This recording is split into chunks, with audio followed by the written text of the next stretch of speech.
when the Seahawks and the Broncos take the field on Sunday. The pride of Seattle and Denver fans will be on the line. But which city do you think earns the bragging rights off the field? John Blackstone and Mo Rocca are taking sides. Mo is here. Hey, Mo. Good morning, Gail, Charlie, and Nora. Since John isn't here, I want to be fair about this and say at the outset that Denver is the better city. It just is. Don't take my word for it. See for yourselves. You have to admire a city that reaches for the sky. Denver has the Rockies, but Seattle has two impressive mountain ranges. The Olympics over there and the Cascades this way, including one of the most prominent peaks in the country, Mount Rainier. I'm sorry, John, did you say Rainier or Rainier?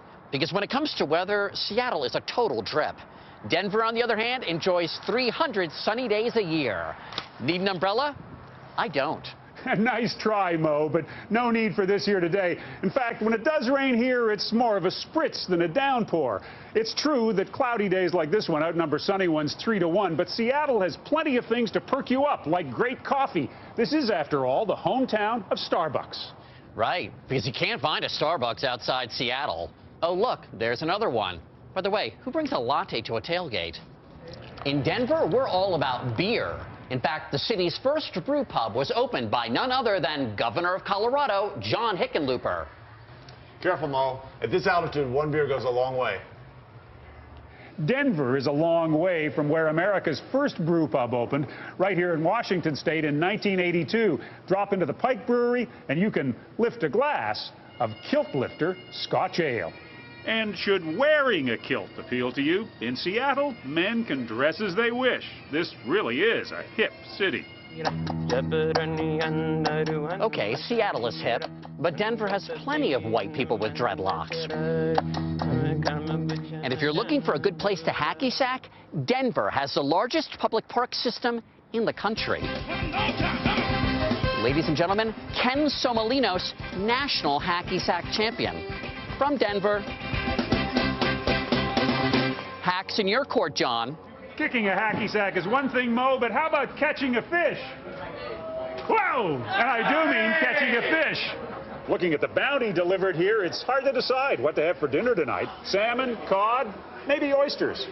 Well, clearly you haven't tasted Rocky Mountain oysters here at the Buckhorn Exchange. Don't know what they are?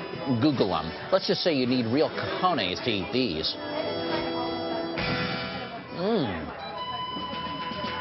Delicious.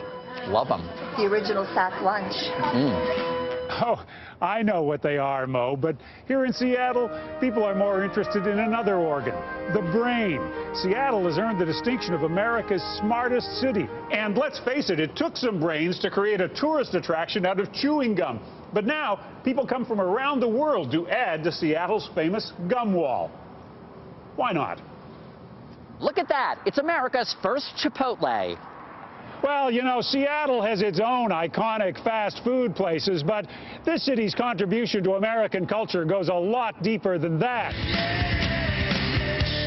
Let's not forget that Seattle is the hometown of Nirvana. Their music in the 1990s launched the grunge movement that influenced everything from film to fashion.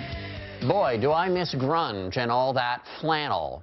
The Western Snap shirt, created by Denver's Rockmount, is a fashion perennial. Giddy up.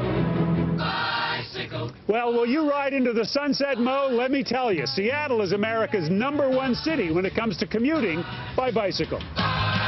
Oh, really? Bicycle Magazine recently named Denver as the country's best place for biking, which is maybe why Denver is America's least obese city. Back to you, Tubby. Actually, Mo, Seattle is also among America's fittest cities. That's just one of the things that these two super cities have in common. And let's not forget that the states of Washington and Colorado are the only ones to have legalized the recreational use of marijuana. True, John. So no matter who wins on Sunday, I'll bring the Chipotle. Well done. Who produced that? Joe Long produced it. Very soft to Joe Long. It's fantastic. He's wonderful. And this game, of course, is being dubbed the Bowl Bowl. The Bowl Bowl. Thanks for wearing that shirt, by the way. Thank you. I'd like one of those. It's an original Rockmount. Yeah, it's great. Well, I like how the buttons are in clusters. Boy, like I loved that waitress talking about the ultimate sack lunch. It is. You know, and the Rocky Mountain oysters are really good in pairs. All right. Thank you.